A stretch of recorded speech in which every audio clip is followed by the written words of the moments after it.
everything we can to prevent that. You say for conservatives who have big bucks, buy a damn movie studio, buy a network, buy CNN. Yes. Fine. We need more cultural diversity, ideological diversity, I should say. But do you think the mega corporations that these outlets, that own these outlets, are run by wild-eyed liberals? Well, for whatever reason, yes. And MSNBC is a rabidly partisan, dishonest institution. They're not, they don't cover news. You know, sure, they cover news. All right, let's take, for example...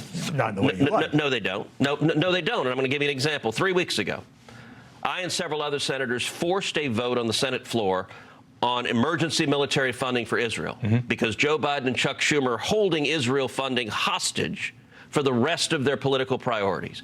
They're trying to do a bigger package. But we forced a vote on the bill. The House had passed. You know who didn't cover it? CNN. MSNBC, the Washington Post, the New York Times.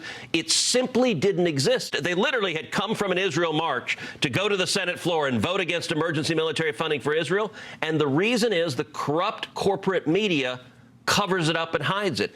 If you watch CNN and MSNBC, there is no border crisis. Doesn't exist because they don't cover on those facts. Cover it at times. And the corruption of the media is why, a big part of the reason why Democrats in Congress and the administration are so radical. I can tell you feel strongly about it. I would add that I'm not entirely convinced that all these indictments are purely political in nature, but I know you do. Let me close with this. Unwoke is a great title. I'd suggest the word woke is so overused by so many different people and factions that it's essentially lost its meaning.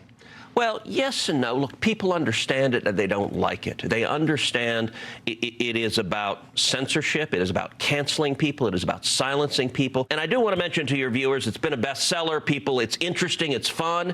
And Christmas is right around the corner. It makes a fantastic Christmas gift. All politicians are salesmen. Senator Ted Cruz, thanks very much for joining us. Thank you. MSNBC has been covering the border crisis at least this week. After the break, Joe Biden privately frustrated